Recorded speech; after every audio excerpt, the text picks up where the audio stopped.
अस्सलाम वालेकुम मेरे दोस्तों, सज्जनों और बेलियों। मैं हूँ इज़हार अहमद और वेलकम करता हूँ आपको किचन गार्डनिंग चैनल पर। साइप्रस वाइन जो कि बहुत ही खूबसूरत फूल देने वाली एक ऐसी बेल है जिसकी पत्तियों की भी अपनी ही एक ब्यूटी है। गर्मी के दिनों में ये ग्रोथ करती है और सर्दी के दिनों में समटाइम इसकी ग्रोथ थम जाती है और समटाइम ये सर्वाइव ही नहीं कर पाती और सर्दी आने पर ये मर जाएगी। जितनी ज़्यादा गर्मी इसको मिलती रहेगी, जितनी ज़्यादा धूप इसको मिलती रहेगी, इसकी पत्तियों की ग्रोथ उतनी ही तेज़ी से बढ़ेगी और साथ में इसको फूल भी लगेंगे। फरवरी के महीने से इसकी ग्रोथ का सीज़न शुरू हो जाता है, मतलब इसके बीज लगाने का टाइम आ जाता है और ये सितंबर से अक्टूबर के महीने में फूल फ्लावरिंग पर आ जाती है। एक छोटे से बीज से बना हुआ एक पौधा और उससे बनी हुई एक बेल, जो कि हज़ारों फूल आपको एक ही बेल एक टाइम में दे सकती है। इसके फूलों में से हल्की हल्की सी धीमी धीमी सी खुशबू भी निकलती है। पिंक कलर के इसको फूल लगते हैं जो कि सिर्फ गर्मी के दिनों में ही रहेंगे। सर्दी आने पर ये जितनी भी आपको बारीक बारीक सी खूबसूरत सी पत्तियां दिख रही हैं, सारी की सारी गिर जाएंगी और टहनियाँ बाकी बचेंगी। लेकिन फूल देने के बाद में इसके अंदर से सीड पॉड भी बन जाता है, जैसा कि अभी आपको ये दिख रहा है। ये सीड पॉड है, जिस तरह गुलाब का फूल खिलने के बाद में बनता है, इसी तरह का इसके अंदर सीड पॉड बनता है और उसके बाद में अंदर बीज भी बन जाएंगे, जो कि छोटे छोटे से बीज होंगे। उसको लगाएंगे हम तो हम फर्दर और भी पौधे बना सकेंगे। मेरी काफ़ी ख्वाहिश थी कि मेरे पास भी साइप्रस वाइन का एक पौधा हो, लेकिन उसकी ठीक मैं केयर कर नहीं पाया। फरवरी के महीने में मैंने इसकी सीडलिंग की थी, सीड्स लगाए थे, तकरीबन ये 5 से 6 बीज थे मेरे पास, लेकिन उनमें से सिर्फ एक ही सरवाइव कर पाया, जो कि काफ़ी हद तक अब बेल बढ़ चुकी है। ऊपर हुड के ऊपर ये अंगूर की बेल भी लगी हुई है, उसके बीचों बीच इसकी ग्रोथ भी चल रही है। इवन कि ये एक छोटे से खूबसूरत से 8 इंच के गमले के अंदर लगी हुई है।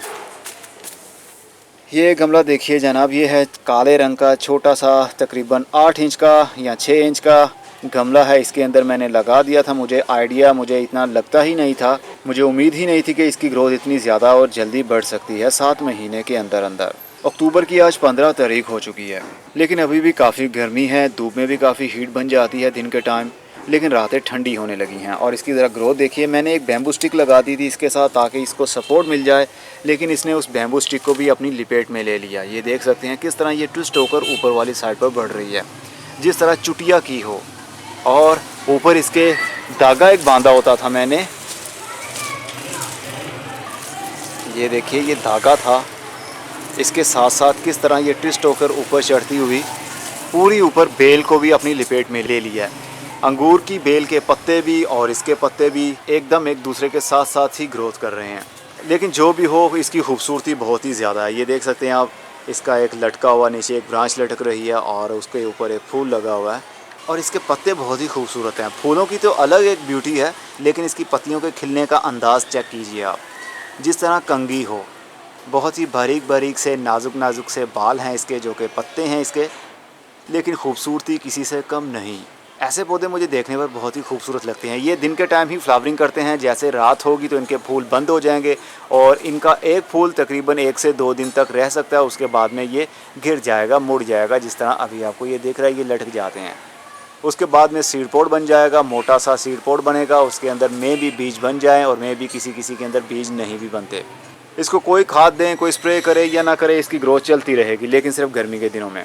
अगर इसके बीज बन गए तो मैं अपने दराज स्टोर पर सेल के लिए लगाऊंगा, क्योंकि मैंने ये सीड चाइना से मंगवाए थे देखने के लिए क्या यहाँ पर इसकी ग्रोथ होगी या नहीं।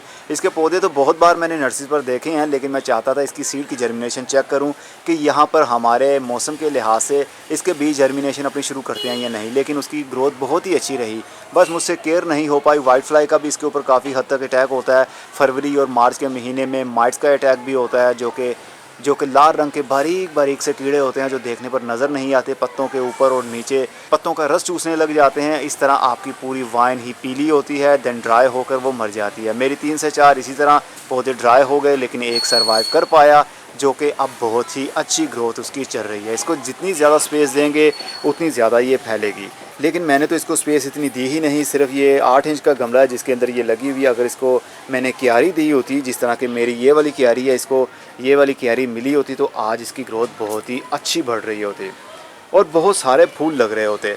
इसकी वाइन की, ये क्रीपर वाइन है, ये अपने आप को ही किसी भी चीज़ के साथ एंकर कर सकती है, जैसा कि आप देख सकते हैं। ये लोहे की तार है और तार के साथ ही इसने ख़ुद को एंकर कर लिया, लिपेटती हुई ये आगे बढ़ रही है और ये नीचे आ गई। पौधा कोई सा भी हो, बेल कोई सी भी हो, हमेशा याद रखिएगा वो नीचे से ऊपर वाली साइड पर ही ग्रोथ करती है, क्योंकि सूरज है हमारे ऊपर। जहाँ से उसको ब्राइट लाइट मिलेगी, पौधे की आदत है उसी डायरेक्शन में पौधा बढ़ने की कोशिश करता है। देखेंगे ये सर्दी के दिनों में मेरे पास सर्वाइव करती है या नहीं। अगर ना भी की तो कोई बात नहीं, इसके काफ़ी सारे बीज मेरे पास बन जाएंगे और इन बीजों से मैं और बहुत सारे पौधे बनाऊंगा।